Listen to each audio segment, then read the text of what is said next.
우리 한민족은 자랑스러운 역사를 지닌 민족이다. 단일한 문명의 아이덴티티를 지속적으로 유지한 것이 이 지구상의 어느 민족보다도 유구하다고 말할 수 있으며 항상 인류의 문화적 성취를 재빠르게 흡수하여 독자적인 자기 문명을 구축하였다. 평화를 사랑하면서도 내외의 억압에 대하여 끊임없이 항거하였으며 예술을 사랑하면서도 폐쇄적이질 않았으며 종교적 열정에 넘치면서도 상식을 이탈하지 않았다. 과학적 재능이나 학문적 수준에 있어서도 세계 어느 문명에 뒤지질 않았다. 근세 김정호의 대동여지도 하나만 해도 당대 세계의 어느 지도 제작보다도 탁월하게 더 정밀하고 유용하였다.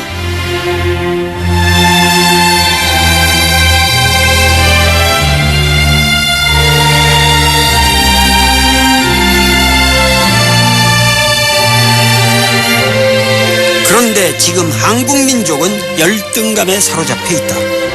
학문적으로도 뒤져 있어 조기 유학을 가야 하고 경제적으로도 기초가 부실하여 항상 파탄이 나버릴 수 있다는 불안감에 떨고 있으며 정치적으로도 남북의 분단 상황과 이념적 편향성을 빙자하여 국민을 억압하는 야바위꾼들만 날뛰고 있다는 느낌이 든다. 이 모든 열등의식이 알고 보면 우리 독립운동사에 대한 그릇된 이해와 관련되어 있다.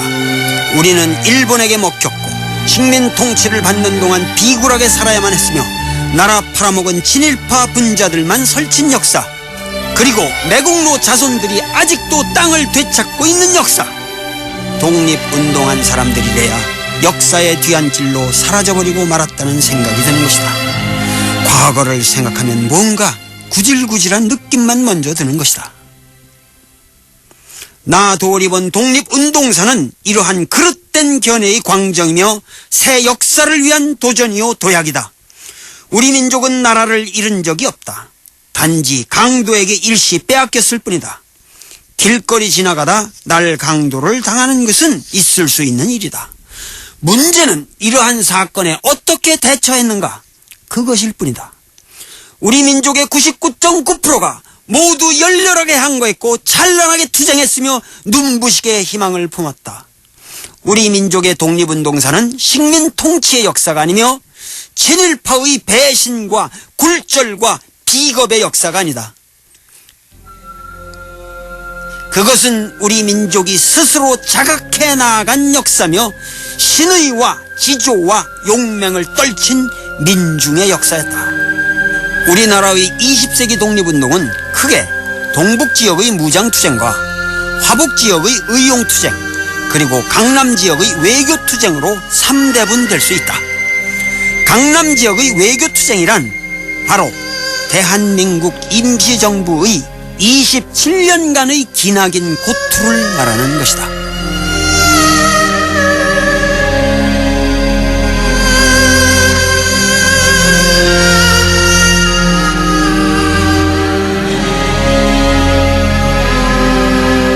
오등은 자에 조선의 독립국임과 조선인의 자주민임을 선언하노라. 이것은 우리가 잘 알고 있는 기미 독립선언서의 첫 구절이다. 단재 신채호는 상해에서 동포들의 3.1 만세 소식을 들었을 때 감격의 눈물을 흘렸으나 이 선언서를 읽고는 밋밋한 최남선의 문장에 분개하면서 그것을 찢어버렸다. 육탄 혈전을 선언한 길림 무호독립선언과는 너무도 대조적이었던 것이다. 그러나 여기 조선의 독립국임과 조선인의 자주민이라는 선언은 후에 친일 행각을 벌린 최남선 개인의 생각이 아니라 우리 조선 사람 전체의 생각이었다. 그것은 조선 왕조의 종료를 의미했으며 위정척사와 애국계몽의 대립의 지향이었으며 신세계를 향한 민족 전체의 발돋움이었다. 그러나 분명히 말해두지만 3.1운동은 종로 태화관에 모인 33인이 주도해서 일으킨 사건이 아니다. 주도적 힘은 민중의 각성 그 자체에서 나왔지만 이 거대한 국제적 이벤트를 조직한 사람은 바로 몽양여운형이었다.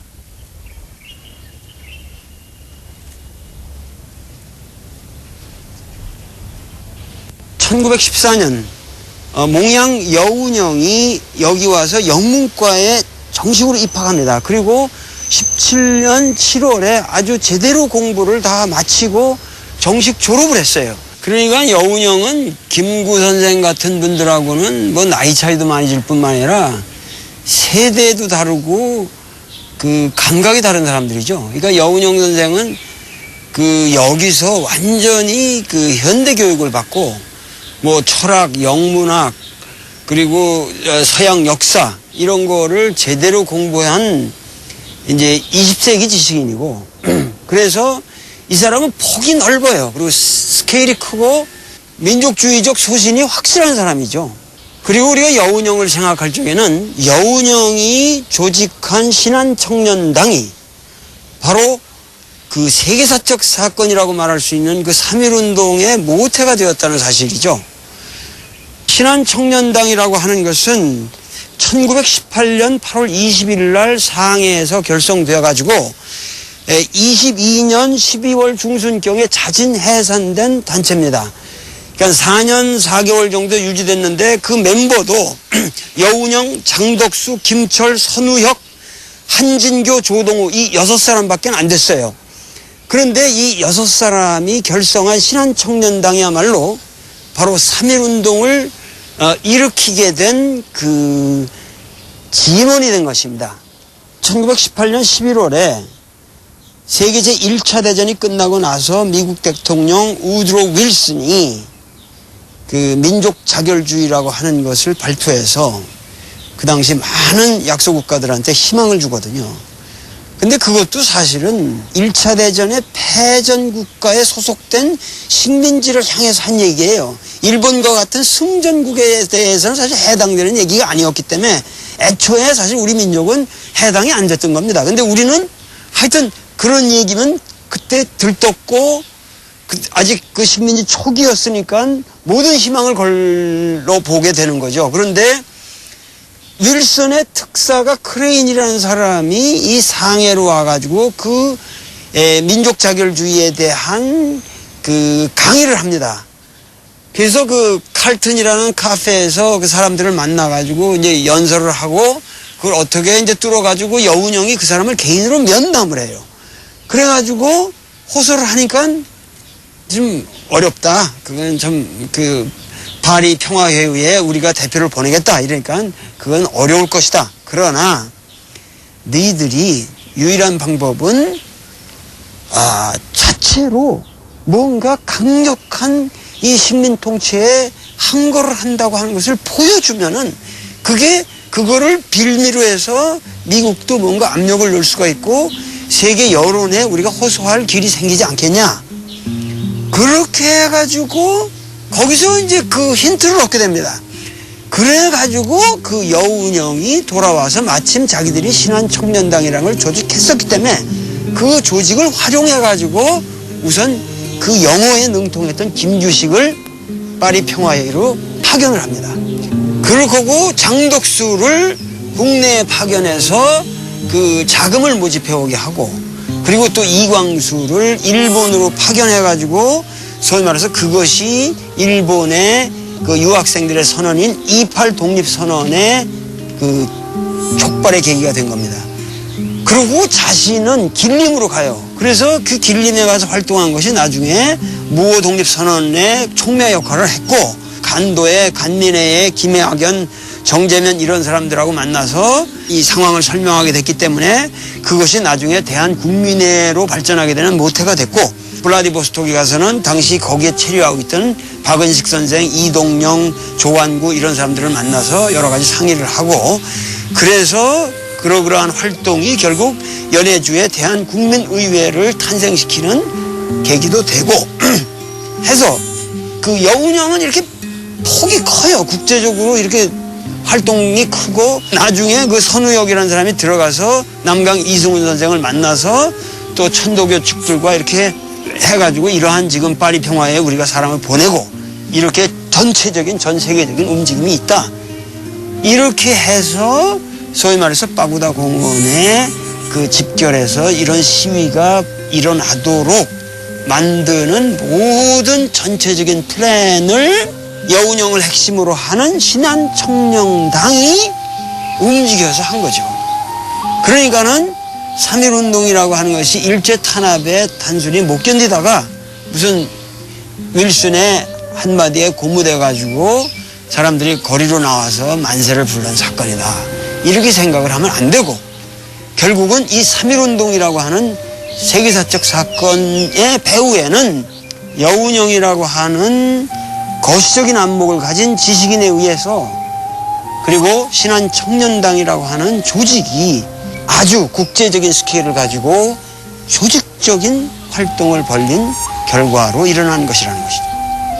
그러고 이 신한청년당은 또 후에 상해 임시정부를 탄생시키는 산파 역할을 충실히 이행합니다.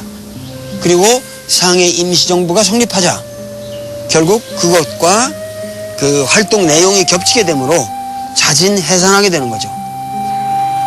나 도올도 어렸을 때부터 여운형 선생 이야기를 많이 들었다. 그가 생애에 탄 마지막 집차가 우리 집 앞을 지나갔다. 그리고 얼마 안 있어 총소리가 났다. 1947년 7월 19일 정오였다. 여운형은 분명 위대한 인물이었다. 그런데 그러한 위인은 하루아침에 하늘에서 풍 떨어지는 것은 아니다. 그를 기르고 도와준 숨은 큰 인물이 있었다. 온 국민이 합의에 의하여 독립국임과 자주민임을 선언하였다는 것은 열강이 인정하든 안 하든 간에 논리적으로 우리나라는 신생 독립국가가 되었다는 것을 의미하는 것이다. 우리는 식민 통치만 받은 것이 아니라 이미 1919년 3월 1일에 독립국가가 된 것이다. 독립국가가 되었다는 것은 무엇을 의미하는가? 그것은 논리적으로 국가를 상징하고 유지하는 정부가 있어야 한다는 것이다. 그래서 사람들은 정부를 세우기 시작했다. 한 군데서만 세운 것이 아니라 전 세계 여러 군데에서 한인들은 정부를 세웠다. 그런데 정부가 여러 개 있으면 국가 꼴이 보기 좋지 않다. 그래서 하나로 통합해야 한다. 그런데 그런 정부를 한국에 만들 수는 없었다. 그래서 생각난 것이 바로 상해였다. 당대 세계 최대의 국제도시며 한국에서도 가까우면서 일본인의 손이 함부로 미칠 수 없는 외국 조개들이 많았다. 활동의 여백이 있는 유일한 도시였다.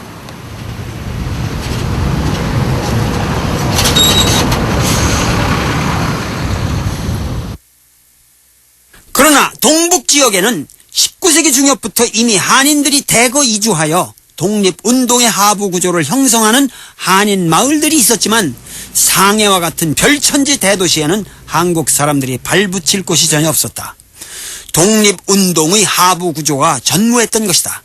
이러한 상황에서 상해에 대한민국 임시정부가 만들어질 수 있도록 이미 터전을 닦아놓은 거물이 있었다. 선문의 신의 혁명에 투신했고 여운형을 비롯한 수없는 인물들을 키웠고 임시정부에 보이지 않는 하부구조를 만들었고 또 소리 없이 고결하게 생애를 마감한 인물, 우리는 이제 그 사람 이야기를 해야 한다. 그가 바로 예관 신규식이다.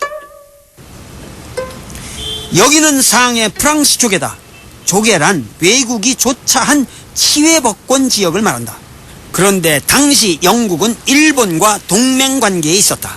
그래서 불란서는 영일동맹을 견제하는 입장이었다. 그러니까 한국인들이 활동을 보장받을 수 있는 지역은 자연히 불란서 조개가 될 수밖에 없었다.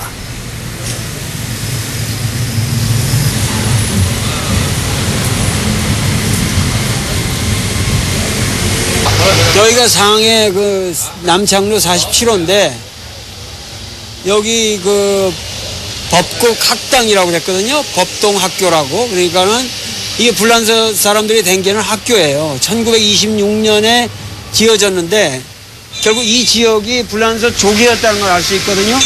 그 혁명가들이 그 당시 이 불란서 조개에 살았는데 바로 이 지역에 그 우리 신규식 선생님이 여기 사셨던 거예요. 신규식 선생님. 거기서 한번 들어볼까?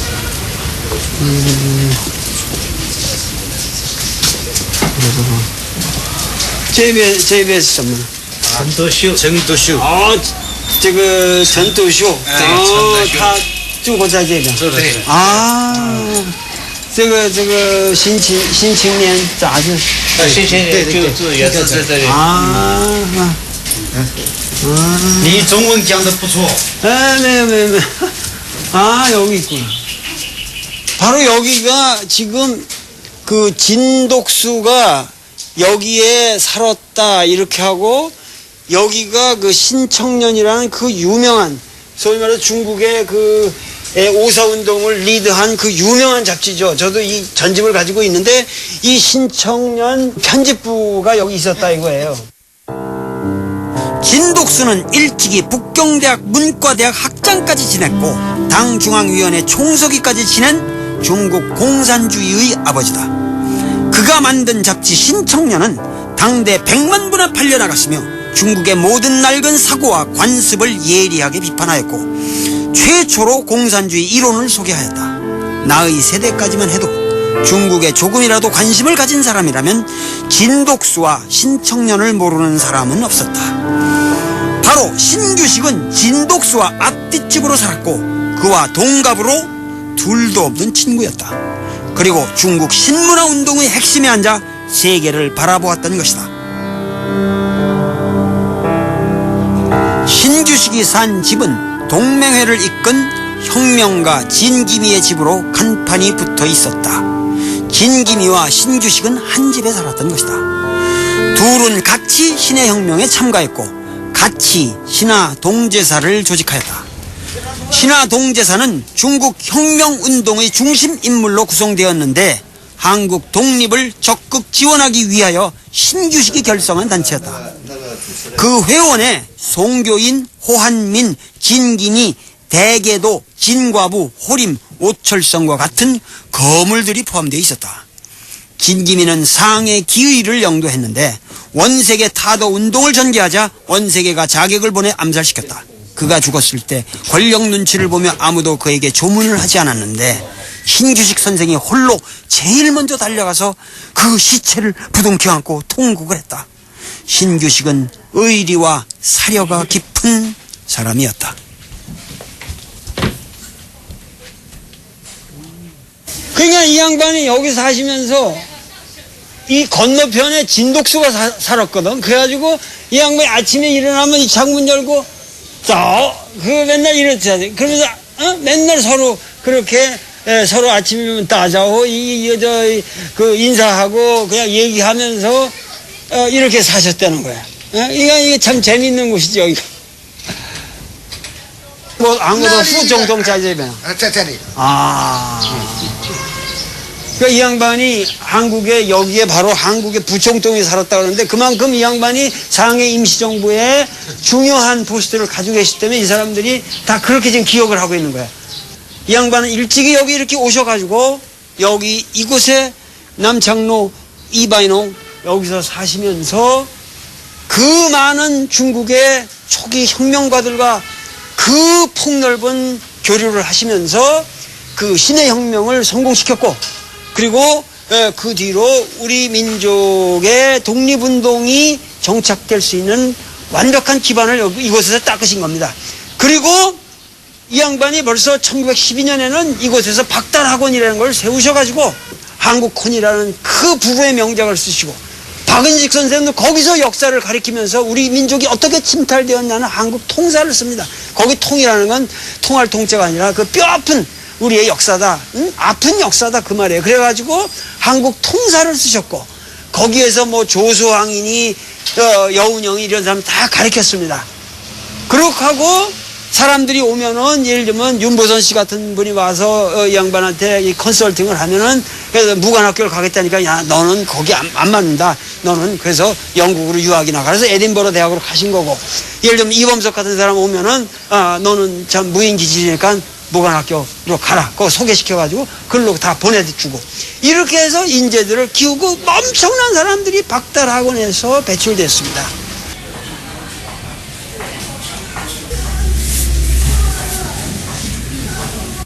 이분은 원래 그 청주 그쪽 분이에요. 근데 신채호 선생하고 한 동네 사람들이거든. 다 그쪽 신씨들인데, 에? 구한말에 정통 육군 무관학교를 나오신 아주 우리나라 구한말의 정통 군인인데, 원래 이 양반이 뭐냐면 그때 왜 영어 학교니 뭐 여러 가지 외국 학교들이 구한말에 생겨져가지고 우리나라 인재 양성을 할 때 이 양반은 재미있게도 한어 학교를 들어간다고. 그래가지고 딴 사람은 영어 불어 이런 데 다 미쳐 있을 때 이 양반은 중국어를 공부를 하신다고. 그래가지고 이 양반이 중국어에 능통을 했기 때문에, 그리고 이제 이 세계가 이쪽 대륙 쪽으로 눈이 열린 거죠. 그래가지고 이 양반이 1905년에 그 을산 늑역을 당하자 그냥 분해가지고 이 양반이 이제 그 군인기질에 그 음독을 하신다고. 음독 자결을 하시려고 그러는데 거기서 어떻게 살아나시면서 눈이 한쪽이 멀어요. 그래서 자기는 그 한쪽은 이렇게 저기서 이 양반 사진을 보면 항상 그 색안경을 쓰고 있는데 그 사람들이 그냥 뭐 멋으로 쓰는 건 줄 알았는데 사실은 이 양반이 한쪽 눈이 그렇게 멀기 때문에 예관이다. 그래서 나는 먼 눈으로 그 이제 흙일 열자인데 이 한쪽이 멀어가지고 이 먼 눈으로는 일본 놈 꼴 내가 안 볼 거고 한 눈으로는 우리 독립의 광명의 미래를 쳐다보겠다. 이렇게 해가지고 예관이라고 하신 거예요. 신규식은 한말 무인이었지만은 중국어에 능통하였고 한문에도 달하였다. 문무를 겸비하였고 새로운 공화정에 대한 비전을 구비하였고 고루함이 없었다. 신의 혁명에 참가하여 선문을 도왔다. 중국 혁명을 성공시킴으로써 조선의 해방이 조기에 찾아올 수 있다는 희망을 품었다. 대한민국 임시정부의 성립도 비록 표면에 나서지는 않았지만 예관 신규식의 비전과 도움이 없이는 불가능한 사태였다. 임시정부 27년의 역사에 있어서 국가적 승인을 얻은 것은 손문의 호법정부가 유일한 것이다.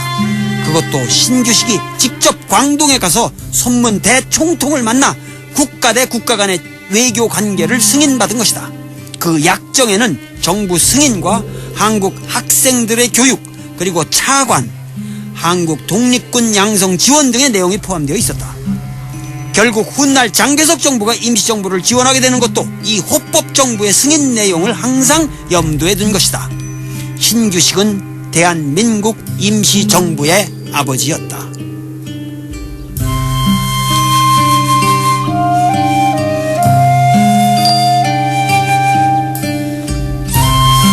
신규식은 우리나라 독립운동 모든 물줄기의 선화를 이루는 거인이었다.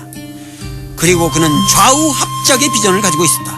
이러한 신규식의 비전을 뭉개트린 자가 바로 우남 이승만이었다. 이승만의 대통령 취임으로 임정은 초기부터 분열되고 내분에 휩싸여 약체화될 수밖에 없었다. 예관은 시리 끝에 국기를 끊는다. 자결을 통한 항거였다. 1922년 9월 25일이었다. 향년 43세. 그의 사후 임정은 유명무실해지고 만다. 새로운 역사를 기다려야 했다. 그 새 역사가 바로 예관 순국 10년 후의 윤봉길 의거였다.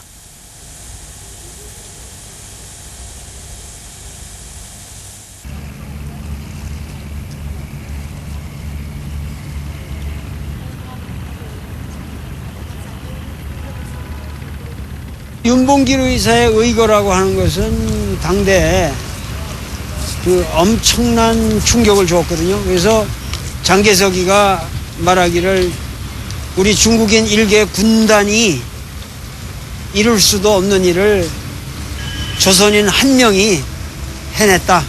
윤봉길이 그야말로 중국인들에게는 위대한 이름으로 기억이 되기 시작하고, 그러면서 이제 임시정부로 비로소 이제 자금이 유입되기 시작하면서 임시정부가 활성화되기 시작하는 거거든요. 그래서 그 뒤로 이제 윤봉길을 많이 흠보하는 사람들이 생겨나겠죠. 또 윤봉길은 내가 태어난 천안에서 멀지 않은 곳, 의협심이 강하고 대가 세기로 유명한 예산에서 태어났다. 나의 아버지보다도 2살이 어리니까 우리의 일상적 삶에서 멀리 떨어져 있는 사람이 아니다. 우리는 흔히 윤봉길을 상해로 망명 가서 공장 직공, 채소 장수 생활을 하다가 김구를 만나 폭탄을 던지게 되었다. 그래서 그는 무식하고 우직한 사람이다. 이렇게 생각하기 쉽다. 윤봉길의 홍구공원 투탄 사건은 그렇게 간단한 사건이 아니다. 폭탄을 던지기까지의 윤봉길 인간 내면의 의식의 흐름은 범인으로서는 도달키 어려운 경지를 과시하고 있다. 윤봉길은 당대 최고급 지식인이었다. 사서오경, 사마천의 사기에 달통했고 한시를 자유롭게 지었으며 세계 역사와 신문학에 밝았다. 그는 예산 군민을 일깨우는 계몽사업에 앞장선 청년 교육자였다. 여기 그가 예산을 떠나면서 쓴 이 글씨를 보라. 그 필치와 내용에서 그의 지적 연마의 수준과 의협의 기계를 읽을 수 있다. 장부 출가 생부람, 대장부 집을 떠나매 어찌 살아 돌아오리요. 그러니까 매헌 윤봉길은 지행이 합일된 사려 깊고 단호한 인물이었다. 독립운동사 열전에 나오는 인물들을 자세히 살펴보면 많은 이들의 이면에 하자가 숨어있다. 그런데 매헌 윤봉길처럼 하자가 없는 인물을 찾기도 어렵다. 순국대의 나이 불과 24세. 청순한 이상 그 자체로만 살다가 죽었다.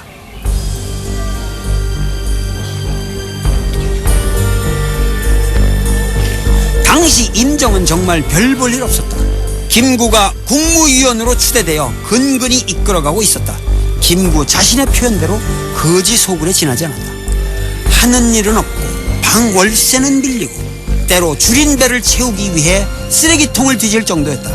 그런데 만주 사변이 발생하면서 중국인들의 항일의식과 민족의식이 깨어나기 시작하고 임정활동도 활성화되기 시작했다. 1931년 김구는 한인 애국단을 조직하여 활발한 활동을 벌이기 시작했다. 윤봉길의 홍구공원 의거는 바로 상해사변의 한가운데서 일어났다는데 세계사적 의의가 있다. 그것은 김구의 한인 애국단 활동과 구조적으로 연관되어 있다. 상해사변이란 일본이 만주국 건립에 대한 열강의 이목을 따돌리기 위해 일으킨 상해 대침공이었다. 그러나 의외로 중국 군대의 완강한 저항을 받았다. 1932년은 중국인과 일본인의 적대 감정이 최악의 상태로 치닫고 있었다.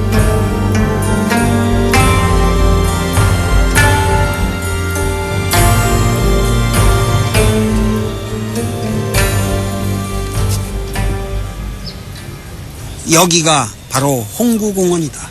지금은 문학자 로신의 묘가 여기에 안치되어 있어 노신공원이라고 부른다. 상해 인민들의 사랑을 받는 휴식처다.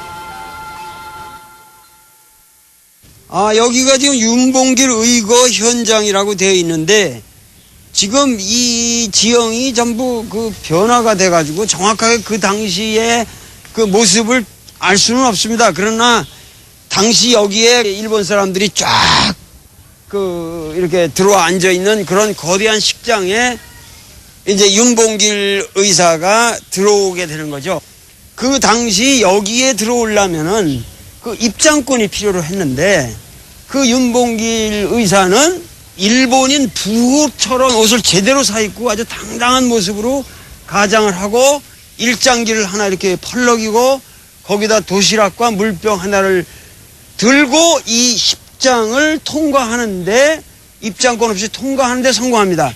예를 들면 이날 이 천장절 이 식장을 노린 게 윤봉길 의사뿐만이 아니라 구파 백정기 의사도 노렸었거든요. 근데 그분은 입장권을 구하지 못해서 들어오지를 못했습니다.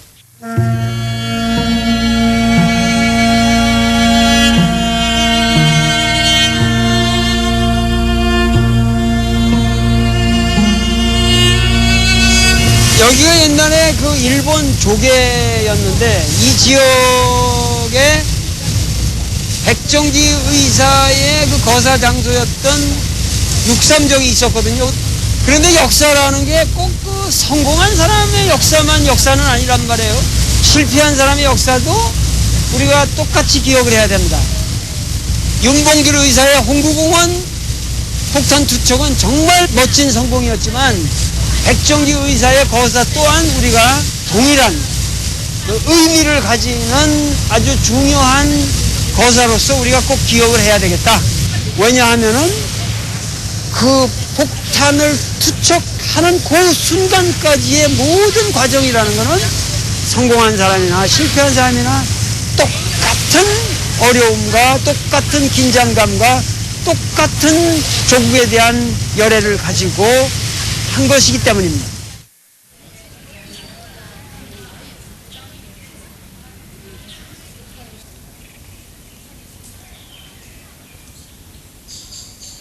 이 홍구공원의 의거라고 하는 것은 우리가 그 역사적 맥락, 그 전체적 상황을 좀 이해할 필요가 있습니다. 그러니까는 1931년 그 만주 사변이 터지면서 일본이 이제 만주를 처먹어 버리거든요. 그러고서 호시탐탐 저 이쪽 이 강남까지 전부 진출해서 전부 중국의 전역을 자기들이 지배하고 싶어 하는 그런 아주 그 대동아 공영권의 그야말로 그 야욕을 완전히 그 노골적으로 드러내놓기 시작할 그 바로 그때에 김구 선생이 생각하기에 조금 더 효율적인 투쟁 방법이 필요하다 그래서 한인 애국단을 조직하셔가지고 이런 그 의열 투쟁을 치밀하게 계획을 하신 겁니다.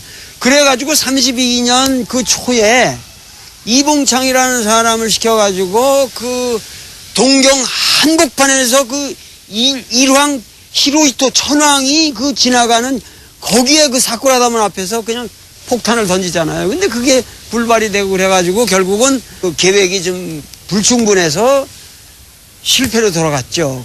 그러나 그 중요한 것은 뭐냐면은 여기 그 여러 신문에서 보도가 됐는데 뭐라고 그랬냐면 한인 이봉창 저격 일왕 불행부중이라고 그랬단 말이야.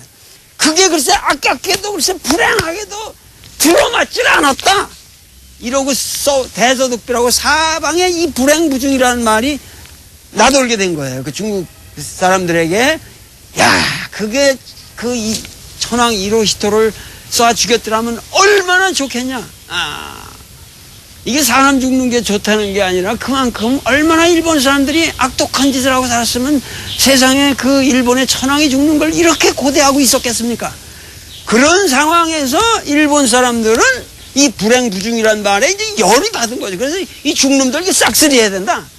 이러고 있는 판에다가 그 일본에서 뭐냐면은 그 여기에 그 주상에 그 일본 공산대 그 시게미츠라는 사람이 그 살고 있는 저택을 가짜로 자기들이 방화를 해서 불을 질러놓고 중놈들이 불을 질렀다. 그걸 핑계로 해가지고 여기를 상해를 침공을 하는 거예요. 그냥 엄청난 군대가 들어와서 침공을 하는데 이게 국민당에 아주 잘 싸우는 부대가 잘 막았는데 이 장개석이 바보같이 말이야 그 공산당과의 투쟁이 더 성급하다 그래가지고 이 사람들 싸우지 못하게 막 방해를 놓고 이래가지고 결국은 이 상해가 점령된 거예요.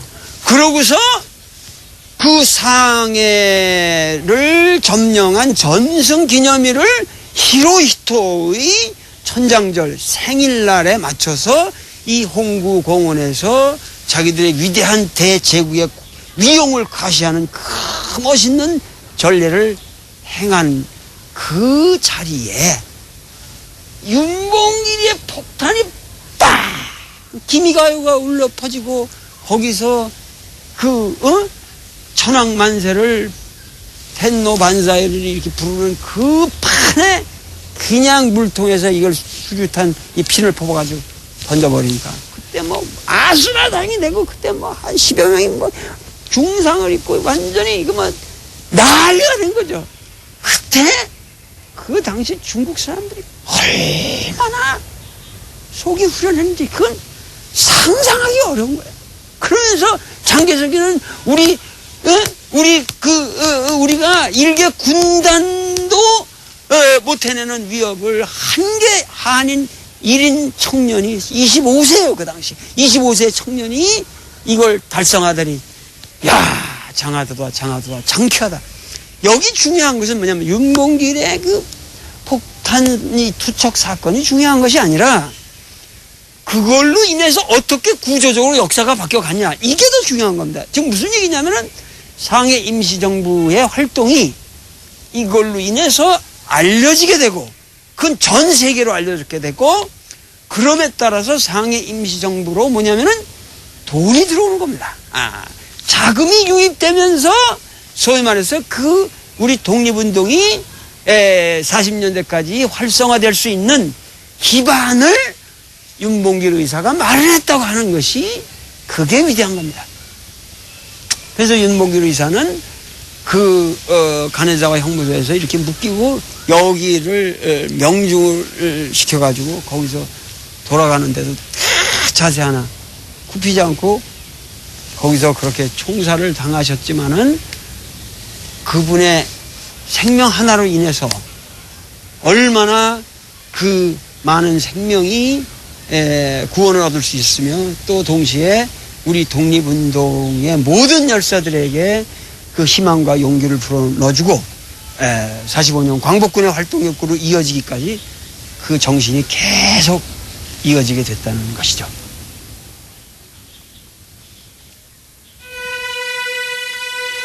홍구공원에서 윤봉길 폭탄에 죽은 육군대장 시라카와 요시노리는 타나카 기이치, 우가키 카즈시게와 더불어 일본 육군 삼거리라고 불리우는 거물이다.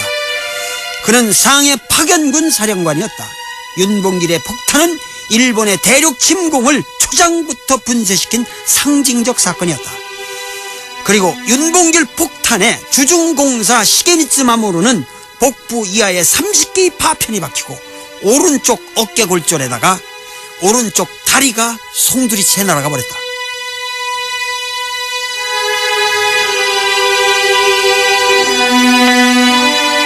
그런데 재미있는 것은 바로 그 시게미츠가 1945년 9월 2일 미주리 함상에서 목발을 짚고 외다리 외무 대신으로서 메가더 앞에서 항복 조인서에 천황을 대신하여 사인한다는 것이다. 이것은 과연 무엇을 의미하는가?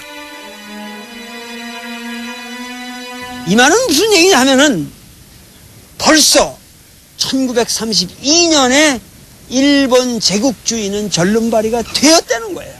윤봉길 의사의 폭탄 투척으로 이미 한 발이 날아가 버린 거예요.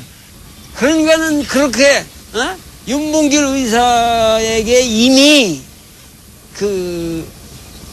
한 발이 잘려버린 제국주의는 결국 패망하게 되리라는 것을 일본인 스스로 깨닫지도 못했고, 그리고 그 일본주의, 제국주의가 영영 못 써버릴 것으로 이미 패망했다는 것을 아직까지도 깨닫지 못하고 정신대 문제니 독도 문제니 뭐 교과서 문제니 이런 거를 계속 주변 국가에 야기시키고 있다면 과연 일본의 지성은 어디 있으며 일본의 양심은 어디 있으며 일본 역사의 도덕성은 어디 있느냐, 이런 질문을 우리는 계속 안 던질 수가 없는 거 아닙니까? 이거 여기서 보면은 아까 여기는 대만 타이종시다.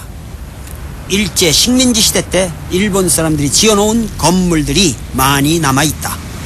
바로 저 도서관 앞에 보이는 빨간 벽돌 건물이 지금은 대만 합작 금고은행으로 쓰이고 있지만 일제 시대에는 주립 도서관이었다. 그 도서관은 민권로에서 자유로 2단으로 돌아가는 길목에 있는데 그 코너에 큰 나무가 한 그루 있었고 그 뒤에 비수를 가슴에 품은 한 청년이 숨어 있었다. 조선 청년이었다. 당년 24세. 1928년 5월 14일 9시 55분 윤봉길이 홍구공원에 폭탄을 투척하기 만 4년 전의 일이었다. 과연 무슨 일이 일어났을까? 그때 그것을 일본 천황 히로히토의 장인 육군 대장 쿠니노미야가 그곳을 지나가고 있었다. 대륙 침공을 위한 후방기지였던 주대만 일본군을 검열하기 위하여 행차하였던 것이다. 거대한 인파가 숨소리도 못 내고 엎드려 있었다. 그때였다.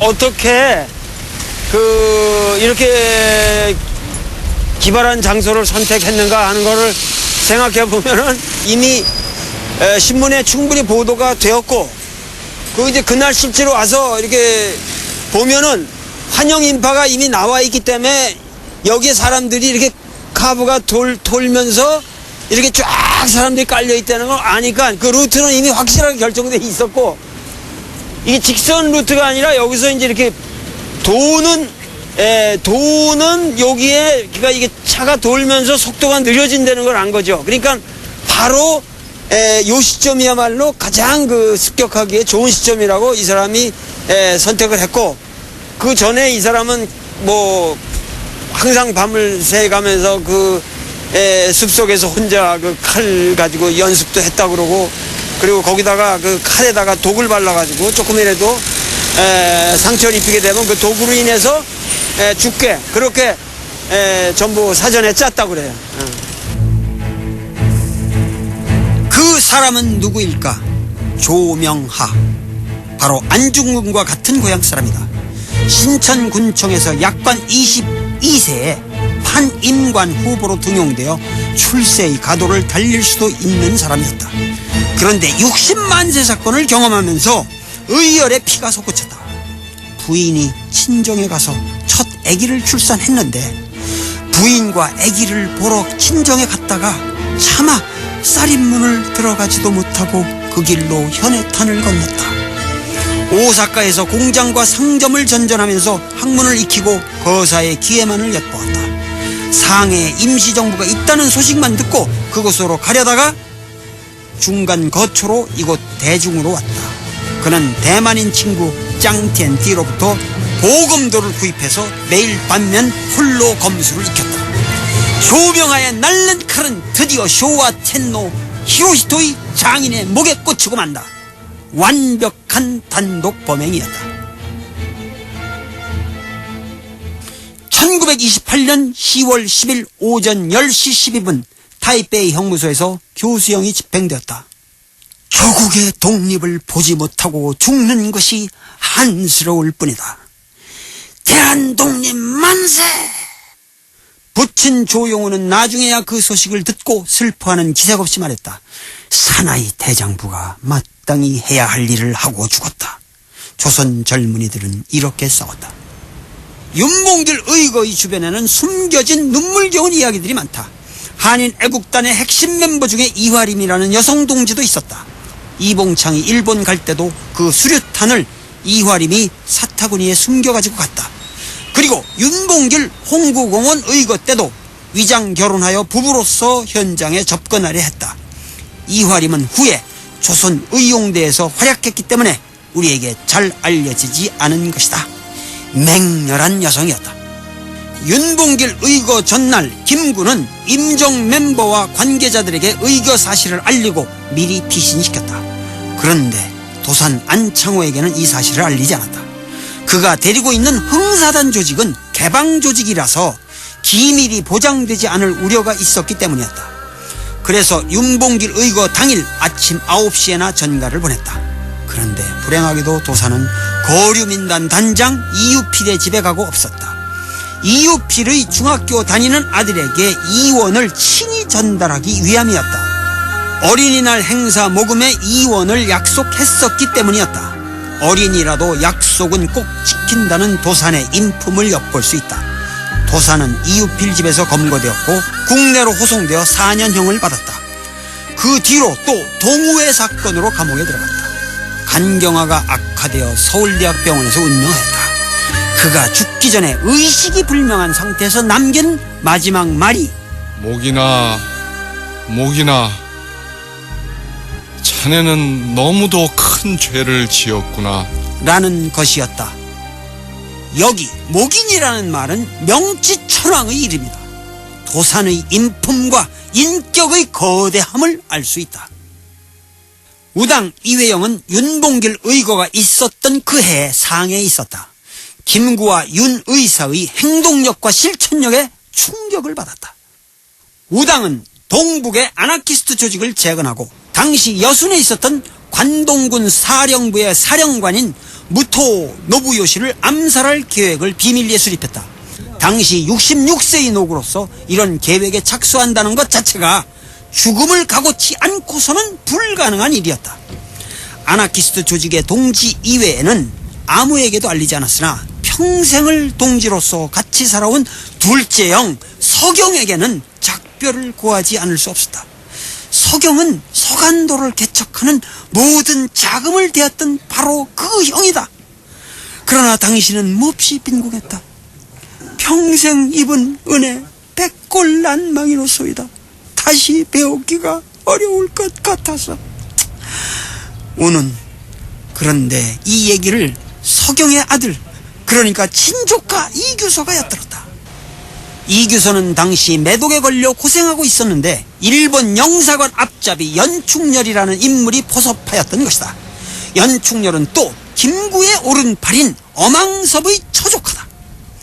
대련항에는 이회영의 도착을 20명의 아나키스트 동지들이 기다리고 있었다. 이회영이 내리자마자 대련항 일본 수상경찰서가 그들을 일망타진해버린 것이다. 독립운동의 아버지, 그 위대한 이회영, 그 순결한 이회영은 이놈들에게 무지막지하게 몽둥이로 맞아 죽었다. 결국 사랑하는 친조카의 밀고로 바로 여기서 죽은 것이다. 바로 이 앞에 보이는 이 고색 창연한 건물이 그 일본인들의 그 대련항 사무소였는데, 그 수상경찰서, 당시에 그러니까는 해양경찰대죠. 그 수상경찰서가 이 안에 있었습니다. 그래서 이회영 선생은 이 건물 안에서 돌아가신 겁니다. 이것이 바로 평생을 독립운동에 헌신하신 우당 이회영 선생의 최후였습니다. 우리 독립운동사에는 이와 같이 많은 인간적인 사연들, 우리가 조금 더 심층적으로 이해해야 할 그런 많은 사연들이 감추어져 있습니다.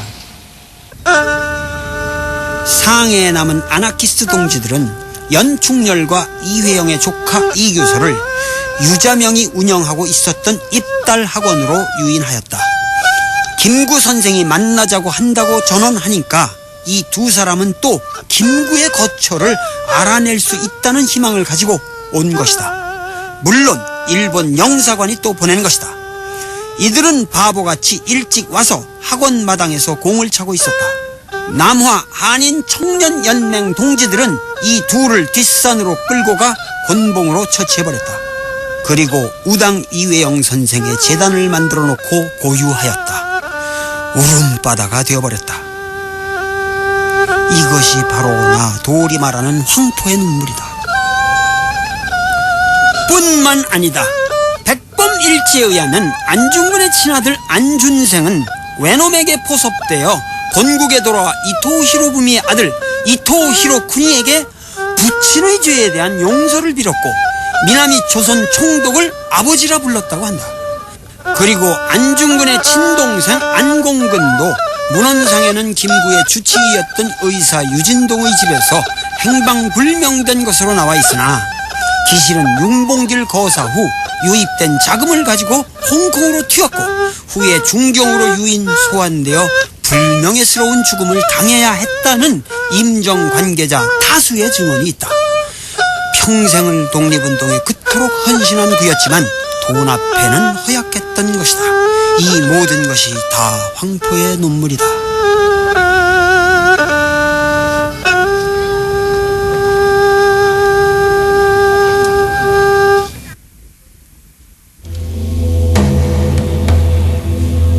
기뢰철도를 부설하는 일제의 자금을 우리 독립군이 탈취하는 데 성공한 대사건이 있었다.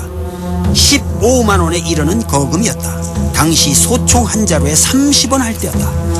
이 15만 원을 최봉설과 윤준이 등 6명이 블라디보스토크까지 어렵게 운반해 가지고 갔다. 무기 구입을 위해 이때 접촉한 사람이 어민섭이다. 어민섭은 안중근과 의형제를 맺었고 같이 의병을 일으켰던 사람이다. 그런데 15만 원 탈취 사건 당시 어민섭은 이미 일제 밀정으로 변해 있었다. 어민섭은 무기 구입하는데 위험해서 총이 필요하다고 거짓말시키고 6명의 동지들을 무장 해제시켰다. 그리고 일본 영사관에 밀고 하여 헌병대가 덮치게 계획을 꾸몄다. 15만 원은 고스란히 다시 뺏겼고 최봉설만 구사일생으로 탈출하였고 나머지 동지들은 서대문 형무소에서 처형되었다. 안중근이 형으로 모신 유수한 독립운동가로 알려져 있는 어민섭은 이와 같이 비열하고도 악랄한 인간이었다.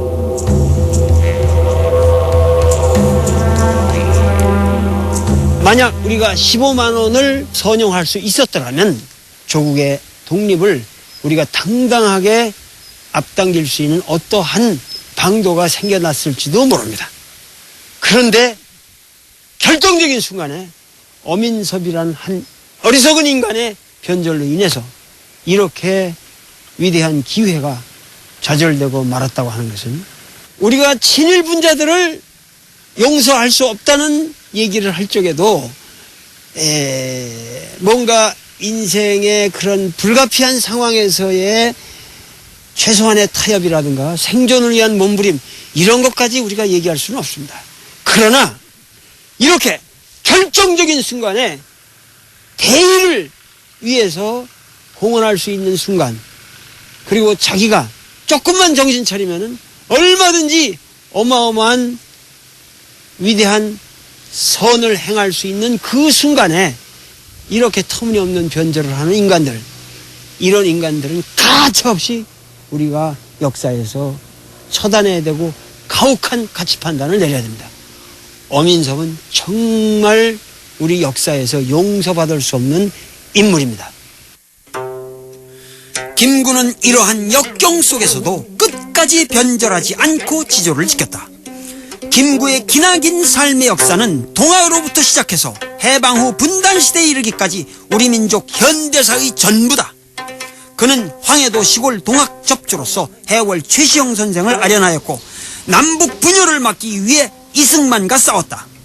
김구는 우선 윤봉길 폭탄 사건으로 인해 많은 사람들이 피해보는 것을 막기 위해 자기가 단독으로 한 일이라고 성명서를 발표한다.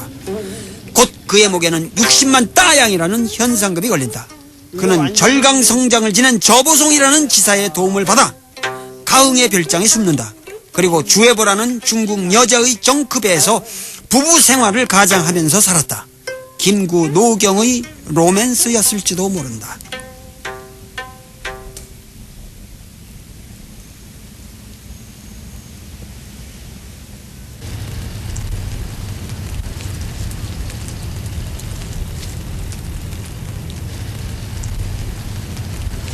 저기서 그 빨래를 넣으면은 그 빨래가 뭐 색깔 같은 거로 이제 안전하다. 그 뭐 빨간 그 무슨 색깔 있는 그런 빨래를 널거나 이러면은 지금 뭐 위기가 닥쳐온다. 빨리 비신해라. 이제 그런 식으로 해서 도망가시고 이런 식으로 그 스릴 있게 낮에는 주애보 여사랑 이렇게 그 배에서 부부로 위장해서 사시다가 반면은 이제 이게 여기다 쫙 이렇게 접안을 하면은 저 비밀 개구멍 같은 게 있단 말이야. 그걸로 싹 들어가면 그 비밀 계단이 있어가지고 저 안으로 들어가는 거라. 그런 게 다 저 안에 있어요. 그런 설계가 다 돼 있고 아주 이 주보성 씨가 굉장히 잘 여기다가 비신처를 마련해 드린 거예요.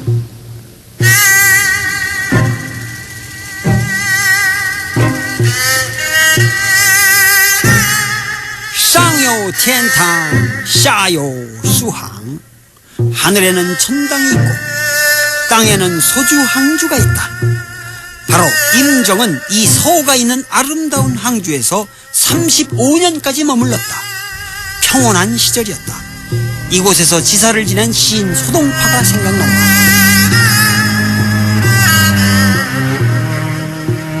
임정의 마지막 종착지는 중경이었다.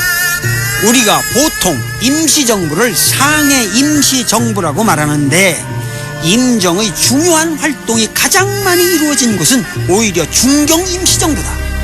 따라서 상해 임시정부라는 말을 쓰면 안 된다. 반드시 대한민국 임시정부라 해야 옳다.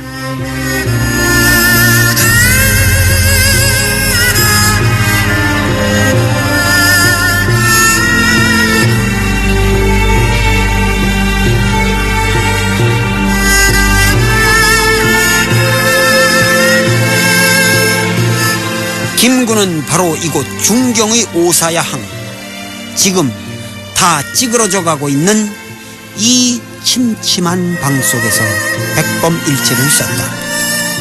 한국 독립운동사라고 하는 것은 우리가 결말을 가지고 얘기하면 굉장히 허망해집니다.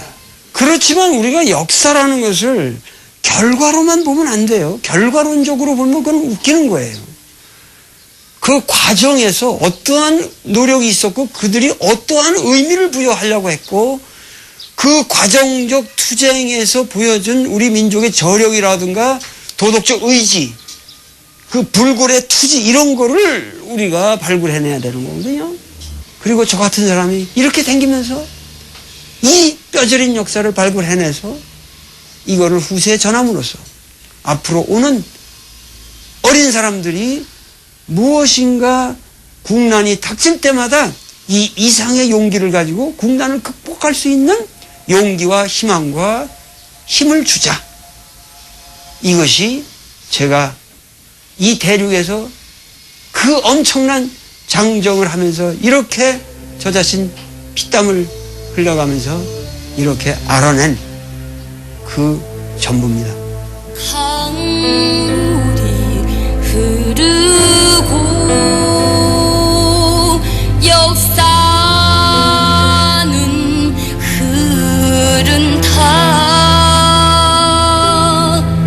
진달래 흩날려 황토 흙되고 돌배꽃 모아 덮어 올기강 안개